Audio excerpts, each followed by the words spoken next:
எடப்பாடி பழனிசாமி 3 கார்ல போனாருங்கிற. ஏய் நடந்து போவேன், அதுக்கு என்னுடைய விருப்பம் ஐயா. என்ன உன்ன மாதிரி என்ன கோடி கோடியா கொள்ளையடிச்ச வச்சிருக்கிற? முதல்ல விமானத்திலிருந்து இறங்கினதையோ அண்ணன் தம்பித்துறை கார்ல போனேன். அவரு அங்கேயே இறக்கி விட்டு அவர் வீட்டுக்கு போயிட்டாங்க. நான் அங்கிருந்து வேற கார்ல ஹோட்டலுக்கு போனோம். ஒரு தங்கி இருக்கிற ஒரு நண்பர் இடத்துக்கு போய் பார்க்கறதுக்காக போனேன். அதுக்கு பிறகு நான் தங்கி இருந்த இடத்துல இருந்து வேற ஒரு கார் ஒரு நண்பர் கொடுத்தார். அதுல இருந்து நான் உள்துறை அமைச்சர் பார்க்க போனேன். இதுல என்னையா தவறு இருக்குது? இதுல என்ன கண்டுபிடிச்சிட்ட சொல்லுவாங்க. உள்துறை அமைச்சர் போய் பாத்தீங்கன்னா அவர் என்ன பாகிஸ்தான்ல இருக்கிற அமைச்சரா? இந்திய நாட்டுடைய உள்துறை அமைச்சர் ஐயா.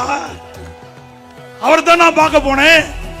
நான் பார்க்க போறதுக்கு முன்பாகவே சட்டமன்றத்தில் நீங்க பேசுறீங்களா?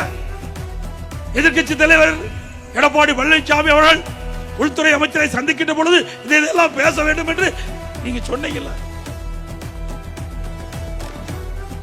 நாம பார்க்கதெல்லாம் பொறுக்கல.